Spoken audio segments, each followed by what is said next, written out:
नमस्कार दोस्तों, कैसे हैं आप लोग। Welcome to all of you my channel exam educator IAS institute में बहुत बहुत स्वागत है आप लोगों का। तो हमारे ख्याल से आप लोग बहुत अच्छे होंगे क्योंकि आंसर राइटिंग आप लोग लगातार करते हुए दिखा रहे हैं मुझे, और मुझे बहुत खुशी मिल रही है कि हमारे जो पढ़ाए हुए बच्चे हैं वो बेहतर आंसर राइटिंग दिन प्रतिदिन करते जा रहे हैं। हमारी ये कोशिश रहती है कि प्रतिदिन एक क्लास दी जाए आपको, चाहे वो करंट अफेयर्स की हो चाहे वो एनसीईआरटी की हो। करंट अफेयर्स की न्यूज मैं तभी देता हूं जब मुख्य परीक्षा का कोई प्रश्न बनने की संभावना मुझे दिखाई देती है, और ऑब्जेक्टिव प्रश्न को कवर करने के लिए तो मैं जो सेकंडों वाले होते हैं वीडियो उनको बनाता हूं, जिनको हम लोग रील्स कहते हैं या शॉर्ट्स कहते हैं।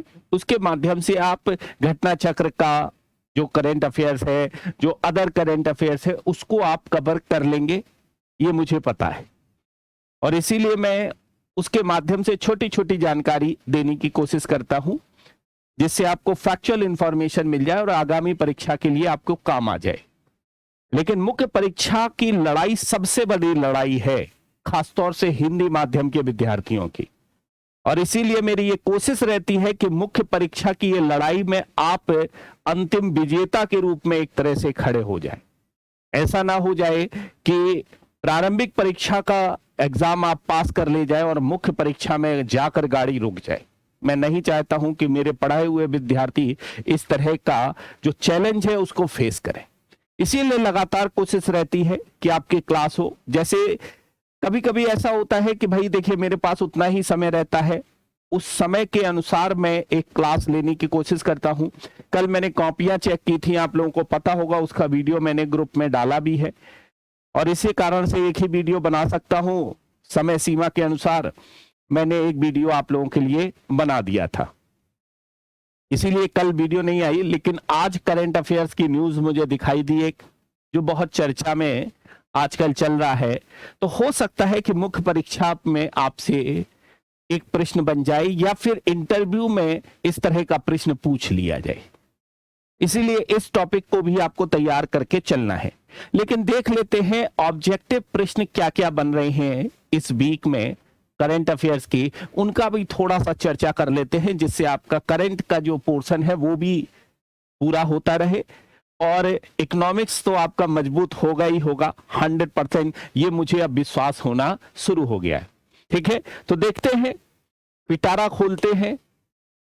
क्या है पिटारे का पहला प्रश्न, तो जवाब दीजिएगा आप लोग कमेंट्स में जरूर, क्योंकि जवाब अगर आपका मिलता रहेगा तो मोटिवेशन हमको भी तो मिलता है कि मेरा विद्यार्थी पढ़ रहा है, लगातार मुझे जवाब दे रहा है, और उस मोटिवेशन के कारण से ही हम वीडियो बनाने के लिए तत्पर हो रहे हैं।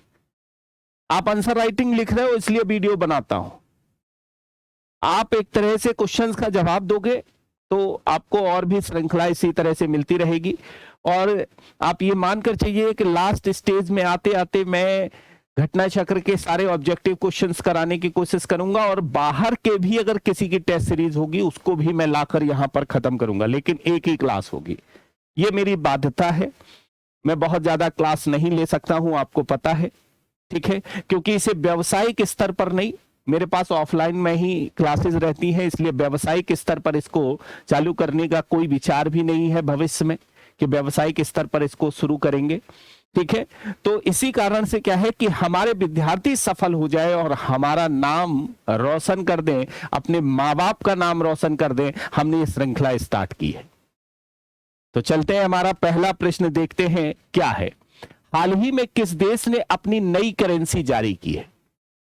नई करेंसी के बारे में प्रश्न पूछा गया है, किस देश ने जारी की है नई करेंसी। तो आप फटाफट तब तक जवाब दीजिए, मैं इसका आंसर बताता हूं। तो आपका आंसर होगा क्या? जिम्बाब्वे इसका आंसर होगा। जिम्बाब्वे ने देश में लंबे समय से चल रहे मुद्रा संकट के बीच जिग, ठीक है, करेंसी का नाम जिग। देखिए यूपीपीसीएस में करेंसी के बहुत सारे प्रश्न रहे हैं, याद रखेंगे। यूपीपीसीएस के लिए यह रामबाण है, ठीक है।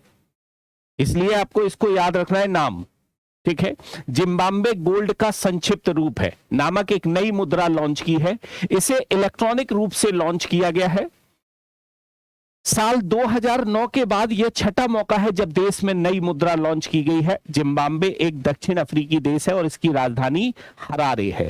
याद रखेंगे इस फैक्ट को। जिम्बाब्वे ने एक नई मुद्रा जारी की है जिसे जिग के नाम से जानते हैं, ठीक है। तो यूपीपीसीएस के लिए आप देखेंगे यूपीपीसीएस में मुद्रा से संबंधित प्रश्न बनते रहे हैं और हो सकता है भविष्य में मैचिंग के रूप में इसको भी डाल दिया जाए, ठीक है। नेक्स्ट है विश्व प्रेस स्वतंत्रता दिवस प्रतिवर्ष कब मनाया जाता है? चलिए इनका न्यूज है तो आपको याद रखना है 3 मई को है आंसर इसका।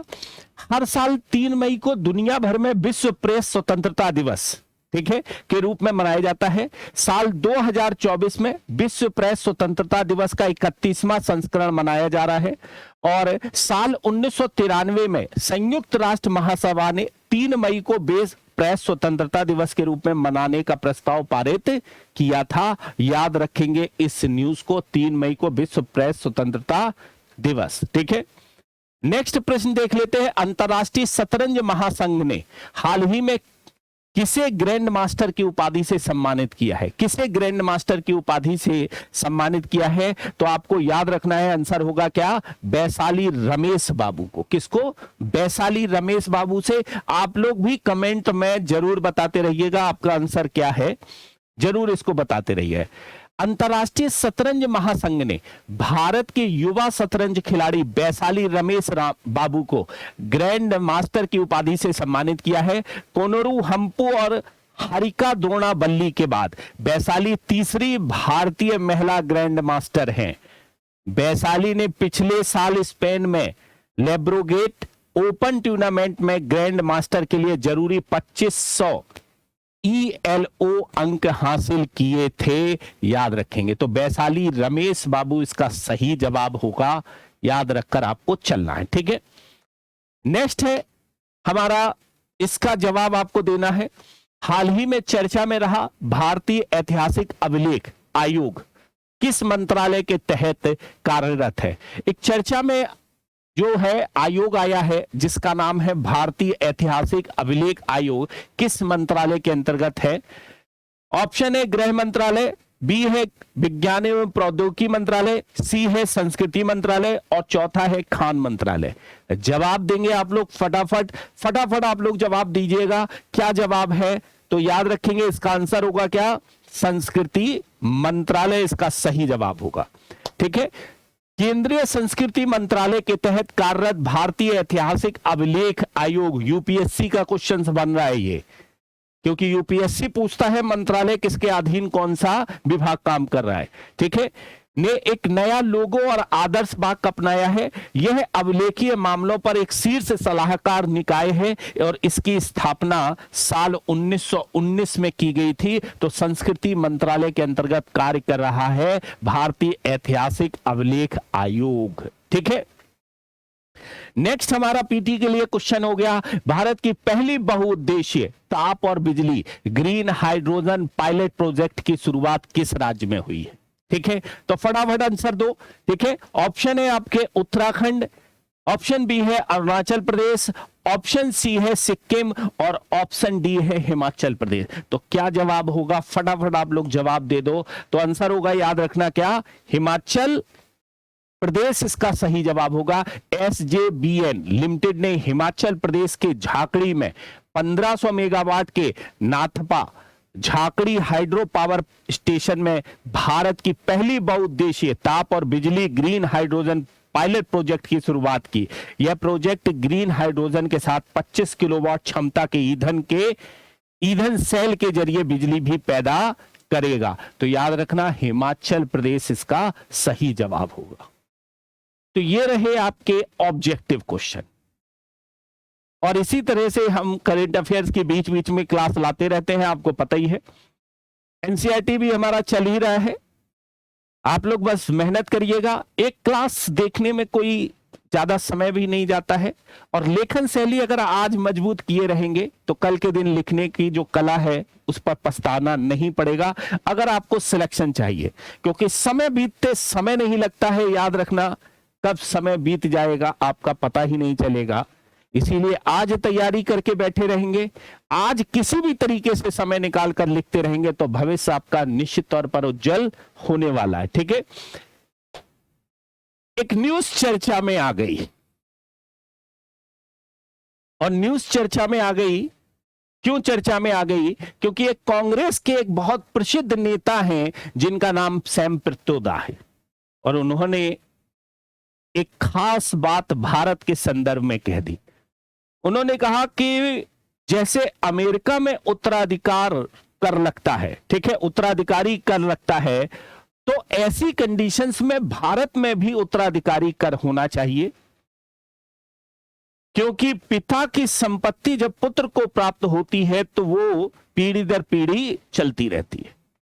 अब चर्चा का विषय इसलिए है कि ये उत्तराधिकारी कर समाप्त करने से उनके अनुसार विषमताएं कम होते हुए दिखाई देंगी अर्थव्यवस्था में।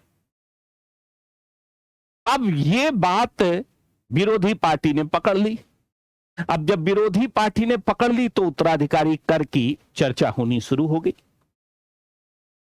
ठीक है, तो चर्चा होनी जब शुरू हो गई इस कर की, तो ऐसी कंडीशंस में जो कांग्रेसी नेता थे उन्होंने इस कथन से अपने आप को दूर किया, लेकिन चर्चा तो चर्चा। अब ये जैसे ही चर्चा में आया तो क्वेश्चन मार्क आ गया। क्वेश्चन मार्क क्या आ गया? क्या वास्तव में क्या है कि इस तरह के टैक्सेस लगाने चाहिए भारत में? तो इसकी बात कर लेते हैं। आज हमारा टॉपिक इसी पर टॉपिक होगा। ठीक है, तो क्या है? सबसे पहले तो उत्तराधिकार कर। ठीक है, तो उत्तराधिकार कर एक ऐसा कर है जो किसी मृत व्यक्ति से संपत्ति या परसंपत्ति विरासत में प्राप्त करने के लिए चुकाया जाता है। मतलब अगर किसी मृत व्यक्ति है और उसकी संपत्ति बेटे को ट्रांसफर की जाती है,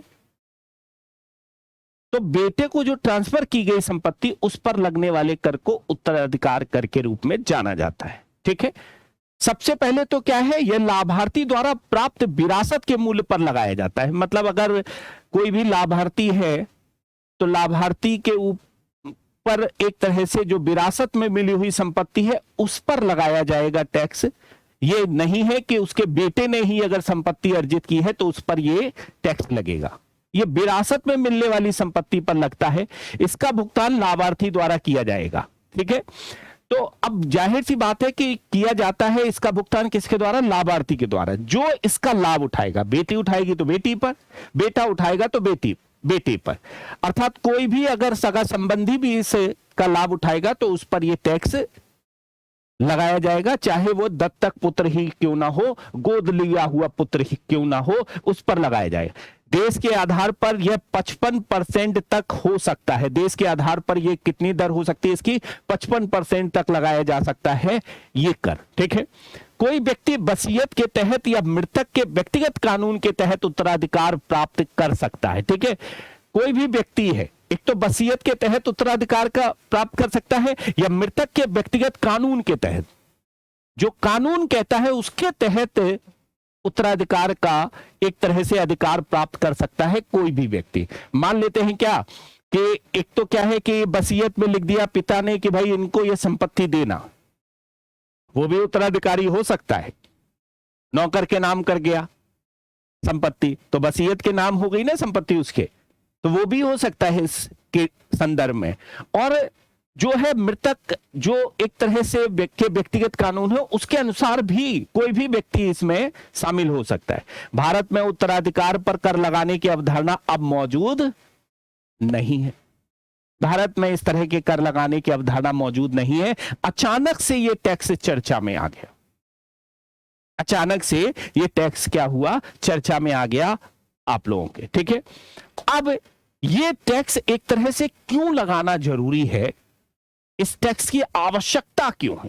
ठीक है, तो टैक्स की आवश्यकता क्यों है, प्रश्न ये है। ठीक है,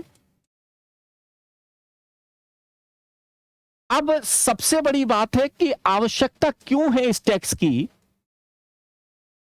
तो अगर हम देखें तो भारत में असमानताएं बहुत ज्यादा हैं।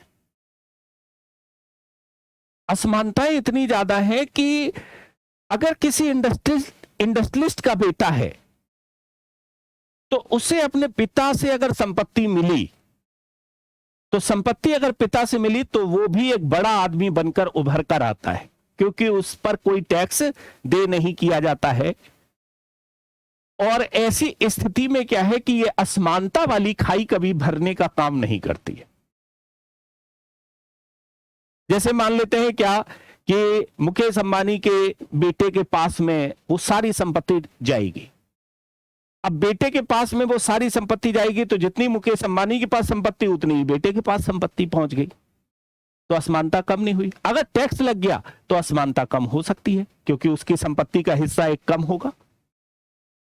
तो भारत में वास्तव में विषमताएं बहुत ज्यादा है। और ये बात कहता है क्या विश्व असमानता रिपोर्ट 2022, इसके अनुसार भारत विश्व स्तर पर सबसे असमान देशों में से एक है, ये रिपोर्ट कहती है। इसीलिए आवश्यकता महसूस होती है किसकी, इस उत्तराधिकार नामक टैक्स की, कि भैया लड़के पर लगा दो टैक्स तो उसकी संपत्ति का एक हिस्सा सरकार के पास जाएगा, तो भारत में असमानता जो है वो कम होने का काम करेगी। ठीक है, भारत अत्यधिक संपत्ति असमानता प्रदर्शित करता है, इस रिपोर्ट में यह भी लिखा है, जिसमें शीर्ष 10% जनसंख्या के पास कुल राष्ट्रीय संपत्ति का 77% हिस्सा है, इस रिपोर्ट के अनुसार। ठीक है, वहीं भारत में 1% धनी व्यक्तियों के पास देश की 53% संपत्ति है। धनी व्यक्तियों के पास देश की 53% संपत्ति है, इसका मतलब है कि उनके बेटों में भी यही संपत्ति जाने वाली है, यह असमानता कभी कम होने वाली नहीं है। जबकि जनसंख्या के अधिकांश गरीब तबके के पास केवल 4.1% संपत्ति है, यह रिपोर्ट कहती है विश्व असमानता रिपोर्ट 2022। इसीलिए भारत में आवश्यकता महसूस हो रही है। वहीं दूसरी तरफ नीति आयोग के राष्ट्रीय बहुआयामी गरीबी सूचकांक के अनुसार वर्ष 2019 से 21 में बहुआयामी गरीबी में रहने वाले भारत की जनसंख्या 14.96% है। अर्थात भारत में गरीबी का स्तर भी बहुत ज्यादा है। गरीबी का एक आयाम तो होता नहीं, कई आयाम है, नीति आयोग कहता है, और कई आयाम है उसमें गरीबी अगर देखी जाए भारत में तो 14% से लगभग 15% मान लो बहुआयामी गरीबी के नीचे गुजर बसर कर रही है भारत की जनसंख्या। वहीं पर कह रहे हैं कि आप भारत के ग्रामीण क्षेत्रों में 19.28% बहुआयामी गरीबी दर्ज की और शहरी क्षेत्रों में 5.27% बहुआयामी गरीबी दर्ज की। ये नीति आयोग की रिपोर्ट कहती है कि भारत में असमानताएं बहुत ज्यादा है, भारत में गरीबी बहुत ज्यादा है, और इसीलिए इस असमानता और गरीबी जैसे तत्व को अगर कम करना है तो उत्तराधिकारी जैसे टैक्स को लगाइए। और अगर लगाएंगे अगर आप इस टैक्स को, ये नीति आयोग नहीं कह रहा है, ये सैम पित्रोदा की एक सोच है, कह रहे भारत में असमानता और गरीबी का जो स्तर है उसको अगर कम करना है तो ऐसी कंडीशंस में ये टैक्स लगाना चाहिए। ठीक है, अब क्या इस तरह के टैक्स हुआ करते थे संपत्ति जैसे उत्तराधिकार जैसे टैक्स? तो उत्तराधिकार जैसे टैक्स को एक तरह से अगर देखा जाए तो दो तरीके से ये लगाए जाते थे। ठीक है, एक तो लगता था संपदा शुल्क के रूप में, और दूसरा यहां पर क्या है कि संपत्ति कर के रूप में। ठीक है, 1953 में भारत की संसद ने संपदा शुल्क या मृत्यु कर अधिनियम पारित किया था। कब? 1953 में। ठीक है, जिसे बाद में 1985 में समाप्त कर दिया गया। तो संपदा शुल्क को एक तरह से कब समाप्त कर दिया गया? 1985 में समाप्त कर दिया गया। 1953 में यह लगाया गया था, मृत्यु कर के रूप में जाना जाता है। इस अधिनियम के अनुसार यह कर कृषि भूमि सहित चल और अचल संपत्ति के मूल्य पर लगाया गया था। कहां लगाया गया था? कृषि सहित चल और अचल संपत्ति दोनों पर लगाया गया था। वह संपत्ति जो इस के स्वामी की मृत्यु के उपरांत किसी व्यक्ति को उत्तराधिकार में दी गई थी, उसे संपदा शुल्क के नाम से जाना जाता था। तो अगर ये संपत्ति अगर किसी यहां पर किसको दी गई थी, उत्तराधिकार के रूप में दी जाती थी, तो उस पर यह टैक्स लगाया जाता था। यह अधिनियम केवल तभी लागू होता था जब संपत्ति के मालिक की मृत्यु वयस्क अवस्था में हो जाती थी, अर्थात 18 वर्ष की आयु पूरी कर ली। यह तभी लागू होता था जब उसकी क्या हो, आयु एक तरह से 18 वर्ष की पूरी हो गई हो, उसके बाद उसकी डेथ हो गई हो। इसमें भारत और विदेश में मृतक के स्वामित्व वाली चल और अचल संपत्ति सम्मिलित थी। केवल भारत की संपत्ति नहीं बल्कि विदेश की भी संपत्ति इसमें शामिल की गई थी, कि अगर विदेश की भी कोई संपत्ति है तो वो भी एक तरह से है जो उत्तराधिकार को प्रदान की जाती थी यदि संपत्ति के स्वामी की मृत्यु भारत में निवास करते समय हुई थी। तो एक तरह के ये टैक्स जो था, अगर कोई संपत्ति का स्वामी भारत में अगर निवास करते हुए डेथ हुई है तो विदेश की संपत्ति पर भी ये टैक्स लगेगा, इस तरह की संकल्पना थी। लेकिन ये समाप्त हो गया 1985 में। संपदा शुल्क के नाम से जाना जाता था, जो उत्तराधिकार के रूप में लगाया जाता था। एक और टैक्स था संपत्ति कर। इसे 1957 में किसी व्यक्ति की निवल संपत्ति पर शुल्क लगाने के लिए पेश किया गया था। उस वित्तीय वर्ष में एक नागरिक द्वारा अर्जित 30 लाख रुपए से अधिक की कमाई पर 1% शुल्क लगाया गया था। अर्थात एक तरह से क्या था कि अगर कोई नागरिक है और 30 लाख से ज्यादा अगर अर्जित करता है रुपया, तो उस पर 1% का टैक्स लगाया जाता था। विषमता को कम करने का ये काम कर देगा अगर इस तरह से होगा। यह कर भारतीय नागरिकों की सभी संपत्तियों और केवल प्रवासी भारतीयों की भारतीय संपत्तियों पर लगाया जाता था। क्या था, भारतीय नागरिकों की सभी संपत्तियों पर और प्रवासी भारतीयों की कौन सी, भारतीय संपत्तियों पर लगाया जाता था। इस शासन के दायरे में आने वाली संपत्ति में सोना, चांदी और प्लेटिनम के गहने, निजी विमान, जहाज व कार जैसे परिवहन वाहन, किसी भी आवासीय घर के अतिरिक्त संपत्ति तथा 50,000 रुपए तक के ऊपर की कोई भी नकदी शामिल की गई थी इसके अंतर्गत। कानून के तहत छूट में किराए की संपत्ति, व्यावसायिक संपत्ति, निर्धारित सीमा से कम छोटी संपत्ति और योजनाओं में निवेश शामिल है। ठीक है, क्रियान्वयन में भारी लागत के कारण 2015 में इस कर को भी समाप्त कर दिया गया, अर्थात संपत्ति कर को भी 2015 में क्या कर दिया गया, समाप्त कर दिया गया। दोस्तों याद रखकर चलना है। तो दो तरह के ये टैक्स हुआ करते थे जो संपत्ति पर लगा करते थे, और ये उस समय बहुत ज्यादा विवाद में भी रहा करते थे कि भैया ये थोड़ी ना होना चाहिए, इस तरह की चीजें नहीं होनी चाहिए। ठीक है, और इनको एक तरह से समाप्त कर दिया गया क्योंकि भारत में एक तो विरोध हो रहा था इसका समाप्त करने का कारण ये था। ठीक है, दूसरा बहुत ज्यादा एक तरह से इससे लाभ नहीं हो रहा था। लाभ इस तरह से नहीं हो रहा था क्योंकि इसका खर्चा बहुत ज्यादा हुआ करता था भारत में। ठीक है, क्योंकि इसके लिए एक तंत्र बनाना पड़ता था और कलेक्शन बहुत कम था, टैक्स चोरी लोग कर जाते थे, और इसी कारण से इन टैक्स को क्या किया गया, वापस ले लिया गया। इनको लगाने का कोई फायदा यहां पर समझ में नहीं आया। ठीक है, अब यहां पर क्या है कि इसके लाभ अगर देखे जाए, अगर ये उत्तराधिकारी टैक्स लगाया जाता है तो इसके लाभ क्या होंगे। तो सबसे पहले क्या होगा लाभ, धन का अधिक कुशलता से वितरण हो सकेगा। ठीक है, कैसे, भारत में अमीर और सबसे अमीर परिवारों के बड़ी मात्रा में धन विरासत में मिला है।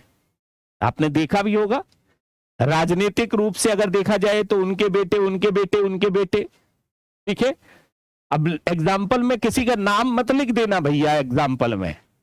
ठीक है, कि अमित शाह का नाम डाल दिया उनका बेटे के नाम, तो ऐसा कोई नाम मत लिख देना कि उनसे विरासत में संपत्ति मिली है, किसी भी आदमी का नाम मत लिखिएगा। ठीक है, तो भारत में क्या है, अमीर और सबसे अमीर परिवारों को बड़ी मात्रा में धन विरासत में मिला है। दूसरा, यह न केवल आर्थिक दृष्टिकोण से असंगत है बल्कि सामाजिक गतिशीलता को भी प्रतिबंधित कर देता है। ठीक है, वास्तव में क्या है कि अगर देखा जाए कि बड़े परिवारों के पास जब संपत्ति हो जाती है तो हमने कहा ना, हमने एक कॉन्सेप्ट आप लोगों को समझाया था, याद होगा, कि अगर किसी व्यक्ति की प्रति व्यक्ति आय बढ़ती है तो उसकी निर्णयन की क्षमता बढ़ती है। अर्थव्यवस्था में क्या बढ़ती है, अर्थव्यवस्था में निर्णयन की क्षमता बढ़ती है, उसका निर्णय लेने की क्षमता बढ़ती है। और ऐसी कंडीशंस में क्या है कि जब निर्णय की क्षमता बढ़ेगी उसकी, तो समाज में वो ऊंचे पायदान पर होगा और जो गरीब होगा वो नीचे पायदान पर होगा। और जब गरीब नीचे पायदान पर होगा तो बंधुआ मजदूरी डेवलप होगी, गरीब के मन में एक आक्रोश आएगा और गुस्सा आएगा, और इसी कारण से सामाजिक जो गतिशीलता है वो बाधित होते हुए दिखाई देगी। रोकने का काम करेगा गरीब आदमी अमीर आदमी को, हमेशा ही कटाक्ष करेगा गरीब आदमी अमीर आदमी को। भाई मुकेश अंबानी, अडानी, इस तरह के कटाक्ष करके एक तरह से चीजों की अपनी पूर्ति को या अपनी भावनाओं को फैलाने का काम करेगा, तो ये भी एक तरह से बाधित होगी। इस प्रकार उत्तराधिकार करों का उचित क्रियान्वयन इस समस्या को काफी हद तक दूर कर सकता है। एक लाभ यहां पर यह दिखाई देता है। दूसरा, समतावादी आदर्शों पर आधारित है। भारत के संविधान में समानता के अधिकार के सिद्धांत में निहित समानता सुनिश्चित करने के लिए आरंभिक वृत्तिक का पुनर्वितरण उस दिशा में एक महत्वपूर्ण कदम होगा। अर्थात एक तरह से क्या है कि जब समानता की बात की गई है भारतीय संविधान में, तो ऐसी कंडीशंस में किसी को विरासत में अगर मिल जाती है संपत्ति तो वो तो आगे बढ़ता ही चला जाएगा। तो समानता का सिद्धांत कहां रहा फिर? तो उस कंडीशंस में क्या है, समतावादी आदर्शों पर आधारित होगा। प्रगतिशील प्रकृति, उत्तराधिकार कर एक प्रगतिशील कर है क्योंकि यह केवल धनी व्यक्तियों पर अधिक कर का भार डालता है। किस पर डालेगा? जो बड़ा आदमी होगा उसी पर डालेगा। उत्तराधिकार कर के रूप में एकत्रित इस अतिरिक्त कर राजस्व से शासन को, देश को आर्थिक रूप से कमजोर वर्गों, मूल आयकर दायित्व को कम करने की स्वतंत्रता मिलेगी। वास्तव में क्या होगा, जो हैवी लोग इनकम कमा रहे हैं उनकी इनकम पर जब लगेगा तो इनकम टैक्स में रिबेट भी तो मिलेगा। भाई मेरे ऊपर इनकम टैक्स लगाकर आप क्या कर लेते हो, मेरी इनकम पर एक टैक्स लग जाता है। अब टैक्स लग जाता हो तो उसका प्रभाव क्या होता है, कोचिंग वाले अलग एक तरह से क्या करते हैं, फिर फीस बढ़ा देते हैं, क्योंकि हम भी ज्यादा मांगते हैं, कोचिंग वाले भी बच्चों से ज्यादा मांगते हैं, तो वो सारी चीजें एक तरह से क्या होंगी, रिबेट मिले। ठीक है, अब मैं जैसे मान लेते 50 लाख रुपए अगर कमाया तो 50 लाख में 15 लाख रुपए टैक्स में चला गया, बचा कितना, 35 लाख। तो महीने का 12 3 36 3 लाख रुपए महीने का हुआ। अब एक कंपनी का सीईओ है, वो 1 करोड़ रुपए कमा रहा है। मास्टर दिन भर पढ़ाने के बाद मुश्किल से मुश्किल 2 से 2.5 लाख रुपए अगर कर पाता है तो कर पाता है, नहीं तो 1 लाख भी नहीं पहुंच पाता है। अब आप सोच लीजिए कि ये जो टैक्सेस स्ट्रक्चर है वो बड़ा गड़बड़ है भारत में, और टैक्सेस स्ट्रक्चर गड़बड़ है तो इससे क्या होगा कि कहीं ना कहीं प्रॉब्लम्स आएगी। इससे अधिक उद्यम उपक्रम प्रारंभ करने में आने वाली बड़ी बाधाओं से निपटने में सहायता मिल सकेगी, याद रखेंगे। ठीक है, तो प्रगतिशील प्रकृति होने के कारण से ये धनी पर अधिक आरोपित होगा, जिससे क्या होगा, एक समानता स्थापित होते हुए दिखाई देगा अर्थव्यवस्था में। ठीक है, और लाभ क्या है? ठीक है, तो असमानता को दूर करने का ये कार्य करते हुए यहां पर रिप्रेजेंट होगा। अब चुनौतियां क्या है इसकी? ठीक है, तो चुनौतियों की बात की जाए अगर, ठीक है, तो कर संरचना की जटिलता भारत में पहले से ही क्या है, केंद्र और राज्य स्तर पर विभिन्न कर एक साथ जटिल कर प्रणाली मौजूद है। ये एक तरह से कर और आ जाएगा, ठीक है, तो जटिलताएं और बढ़ जाएंगी, जिससे अनुपालन और प्रवर्तन चुनौतीपूर्ण हो जाएगा। भाई मान लेते हैं कि इस कर को और लागू कर दिया तो और दिक्कतें और प्रॉब्लम्स। ठीक है, उत्तराधिकार कर को लागू करने और प्रशासित करने के लिए प्रशासनिक बुनियादी ढांचे की आवश्यकता होगी, यह भी एक चुनौती है। ठीक है, धनी परिवारों का प्रतिरोध, भारत में धनी परिवार जो होंगे वो इसका विरोध करेंगे, जाहिर सी बात है विरोध करेंगे। ठीक है, और वो एक तरह से सामाजिक स्तर पर भी उच्च है और राजनीतिक स्तर पर भी उच्च है। तो सामाजिक और राजनीतिक स्तर पर जब उच्च होंगे तो जाहिर सी बात है कि उनके बीच सामंजस्य बनाना सरकार के लिए मुश्किल हो जाएगा और वो बार बार चुनौती खड़ा करेंगे सरकार के सामने। तो ऐसे कंडीशंस में क्या होगा कि जो उत्तराधिकारी व्यक्ति है वो इस मनोभाव से काम करेगा कि सरकार को हमको गिराना है, इस टैक्स को हटाना है, तो राजनीतिक अस्थिरता भी उत्पन्न कर देगा ये। ठीक है, तो उत्तराधिकार कर पारिवारिक स्वामित्व वाले व्यवसायों पर प्रभाव पड़ सकता है, विशेषता उन क्षेत्रों में जहां उत्तराधिकार महत्वपूर्ण है। व्यापक डेटा का अभाव। ठीक है, एक प्रभावी उत्तराधिकारी कर को लागू करने के लिए व्यक्तियों की संपत्ति और परिसंपत्तियों से संबंधित सटीक डेटा चाहिए।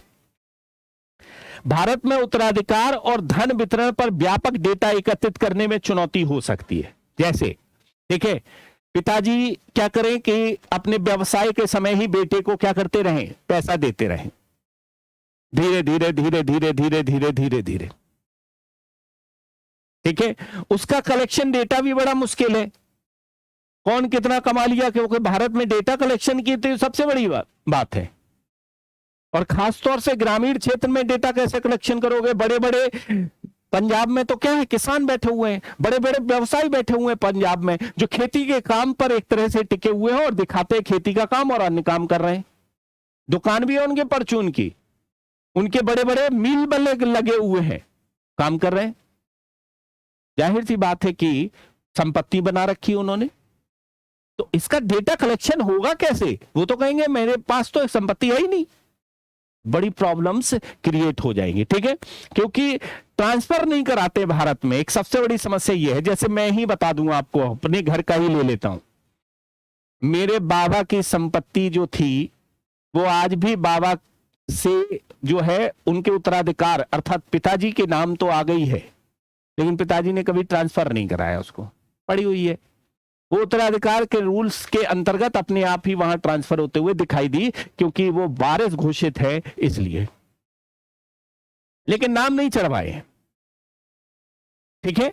बस अपने आप ही वो ट्रांसफर होते हुए दिखाई दे रही है कि भैया इनके उत्तराधिकारी, इनकी डेथ हो गई है, इनके उत्तराधिकारी ये है, ठीक है। परिहार एवं अपवंचन, ठीक है, कर परिहार है, मतलब टैक्स से एक तरह से क्या हुआ, ट्रस्ट, विदेशी खाते, संपत्ति देने जैसे विभिन्न माध्यमों से बचने का प्रयास करेगा, एक तरह से टैक्सेस वगैरह से बचने का प्रयास भी करेगा। और कृषि भूमि पर प्रभाव, भारत में कृषि योग्य भूमि बहुत महत्वपूर्ण है, उत्तराधिकार के रूप में देना पीढ़ी दर पीढ़ी चला आ रहा है।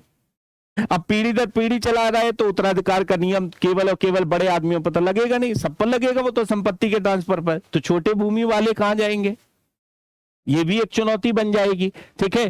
तो कृषि समुदाय के विरोध का सामना करना पड़ सकता है बड़े पैमाने पर, क्योंकि कृषि भूमि का तो ट्रांसफर होता ही होता है, तो ये एक चुनौती बनकर आ जाएगा अर्थव्यवस्था के लिए।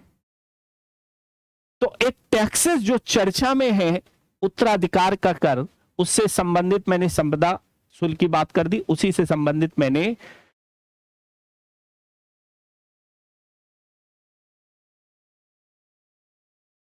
कर दी है। मैंने प्रश्न हम लेकर आएंगे दोस्तों अपने ग्रुप में, हम लिखेंगे उस प्रश्न को कि प्रश्न क्या है अपने ग्रुप में।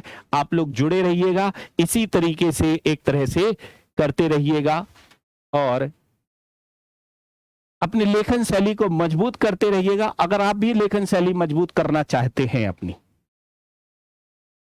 और आप भी अपनी लेखन शैली मजबूत करना चाहते हैं तो हमारे चैनल से जुड़ सकते हैं, लेकिन लिखना पड़ेगा आपको हमारे ग्रुप में आने के पश्चात।